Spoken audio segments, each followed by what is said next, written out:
This is what I see all good golfers do, and you've got to bring it into your game with your irons too. Welcome to a brand new video. I'm Alex, PG Golf Professional, top 50 world coach. Let's get into the tip.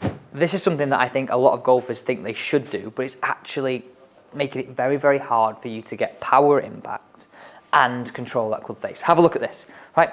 Starting in this position, right? Might feel like, yeah, really aggressive, really like, okay, that's where I want to get to at impact. But actually, if we start here, it's very, very hard to come back here with some speed, with some power. Let's think about this logically, right? If I start here really tense and trying to swing back to this exact same position, I most commonly see people give it a little bit of this, but also we can overcompensate and get here. I've moved this ball tray from the side of the driving range mat, but you do not have to use it. I just moved it here to show you and you'll go, oh, what a cracking idea. This is some new information here. Now, think about this. It makes sense, doesn't it? Get the hands really ahead at address, like excessively, because that's where I want to get to at impact and sort of come back like this. But we have to remember this. The golf club is swung on an inclined plane all the way around us. So like a hoop that goes all the way around us. And for us to come back here and go like this, you can't create as much control and you can't create as much power. What I want you to think about here is, again, coming closely towards this mat here, start with our club face, and I see a lot of good golfers do this, have the face slightly open at address to square, so something like that, okay, and then move into this position at impact. So what you should look at now, down when you're looking at player cam, so down towards the golf ball, is the club face slightly open as we said, and just make some reps against that square edge, trying to feel you create that aggressive impact position. Now look at my hips, look at my wrist, look at my club face. I've not started here, really tense and come back to that same position. I think about it this way, right? It's a bit of a strange analogy, but listen to this, right? Imagine you're whipping someone the back of the legs with a wet towel. You'd have some speed, wouldn't you? You'd have some motion.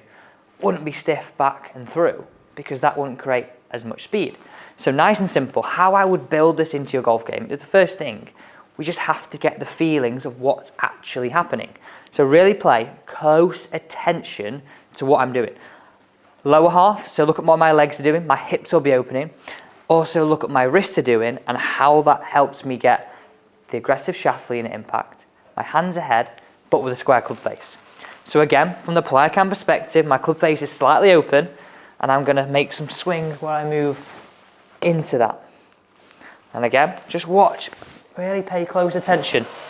Now I see a lot of people think of that point, you know, when we came into that driving range ball dispenser, ball tray, as a fixed point at impact. I don't want you to think it as a fixed point. I want you to think it as a flowing point. We're just looking at that particular screenshot. So imagine you're taking a screenshot directly at impact. We're looking at that particular point, but the club would flow through that. So we're going to hit a couple away. I'm going to start with 7-iron because that's probably our most favoured club, but then we're going to go into some 5-iron shots as well. So let me just reiterate that again. So what I was saying was, we were looking at that particular point here, but it's a flowing point.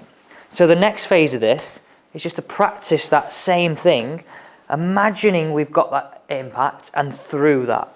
So really key. I see a lot of good golfers start with the face a little bit open at address and move into that aggressive impact position. So just want you to hit some half shots to begin with. With your 7-iron, just swing to hip height or just past and through. So just a little bit like this. I'm going to go face, look at that from player cam, a little bit open, move back, through. So all we're doing is making some swings like that. I mean, have a look at that strike. I know it's only gone 138 yards. Have a look at this. But I put so little effort into it. Great club path, good angle of attack. These are things we're trying to create in our swing. And if we can create some good habits, then that's what we're trying to do. Okay, so once you feel comfortable doing some half shots, move into some full shots, and then repeat that same process with your 5-iron. Start with some half shots again, just focusing on, again, look at this on player cam, face slightly open, imagine, and go back to the ball tray. Get that feeling of where you're trying to get to at impact, and it's fresh. So again, I'm going to hit a half shot and a full shot. Half shot. I want that to actually become a bit of a shot that you use, because look, that's a good distance. Okay, finally, full shot here. Remember what I said, impact's not a fixed point, it's a flowing point, and your brain will have that confidence that if you start here, you can come here. If you start here, all becomes a bit stiff. Thank you so much for watching. Don't forget to subscribe to this channel. We've got tips 5 times a week that are just 5 minutes in length.